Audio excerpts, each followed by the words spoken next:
California failing. Yes, the home of Nancy Pelosi, Kamala Harris, and gruesome Newsom, Gavin Newsom. He walked back his promise to enact reparations for black people in California after the state's task force released its $800 billion proposal. Yes, $800 billion, saying, quote, dealing with that legacy is about much more than cash payments, keeping in mind that there has never been slavery in California. Joining me now are GOP strategist and former U.S. Senate candidate Joe Pinion. Yes, you took on Chuck E. Cheese, Chuck Schumer. I shouldn't name him. Can't help. Also here is the host of David Harris Jr. podcast, David Harris Jr. You always wear the best shirts, David, first of all. You got the best shirts. Show everybody the shirt. I try to represent. They're not coming after me. He said it. They're coming after you.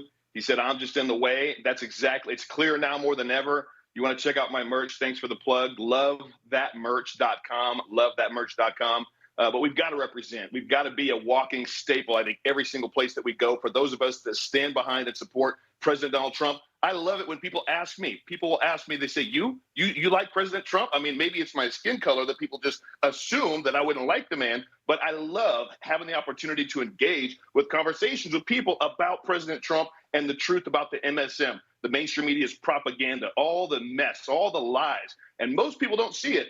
But a lot of those CNN viewers, they saw that a few nights ago. So I love being a walking staple for my support for President Trump. We need him in 2024 like never before. And I think this shirt is still $20.24 right now at LoveThatMerch.com because we need 2024. We got to take our country back. So $20.24. Oh, my God. I love it. I love it. You're a good businessman. Joe Pinion, I have to go to you now.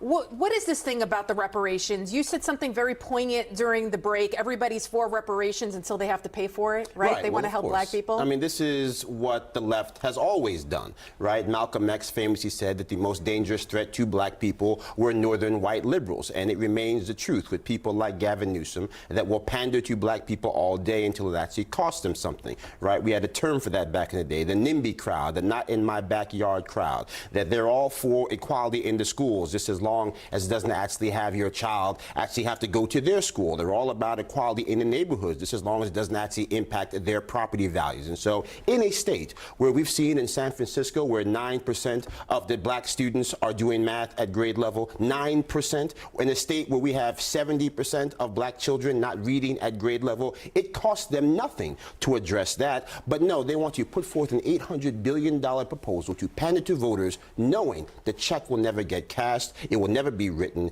and of course those people hanging on hopes that have been betrayed once again.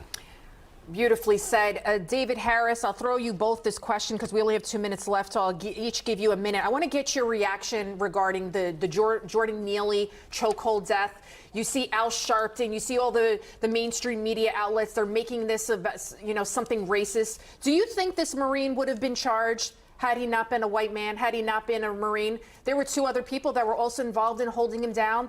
These two men were men of, they were not white. Does that play a part in the fact that they have not been charged yet and probably won't be charged? I believe so, 100%. It's because he's a white man and a Marine. I mean, let's face it. Joe Biden and his comrades, they don't like our veterans. I just saw a post where New York, again, a blue state, they're kicking out veterans in order to make room for illegal immigrants. They would love to make room for more illegal immigrants because they want them as voters. It's an absolute disgrace that this Marine, I believe, is being charged. I do not believe that he would have been charged if he was a black man. And he was just trying to keep people safe. How much information and backstory of this person that's dangerous has come out since then? But yet this is, again, just an example of how crime is rampant in these blue states. We need leadership, and hopefully American people understand we need leadership. And if you are a white male out there, I feel for you because you know what? You got a target on your back. To have a Marine sit back and allow that guy to do what he was doing, I wouldn't do this. I wouldn't do it. I would have put him in some kind of hold and, again, hope that something didn't happen. But, no, it's absolutely anything to exacerbate and create more of race tensions in America is what Democrats will do.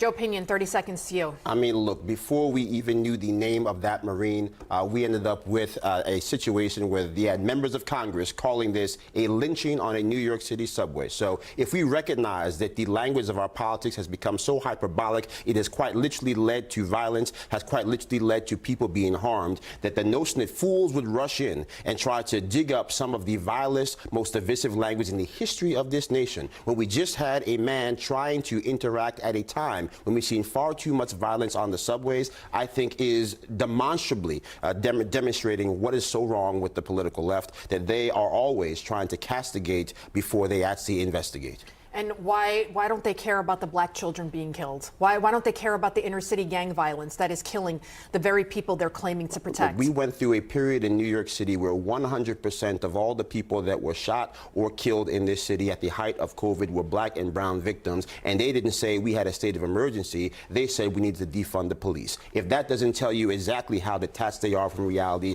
I can't begin to explain to you the tonnage of damage they have done with their woeful, wayward policies. Joe Pinion, thank you so much. David Harris Jr.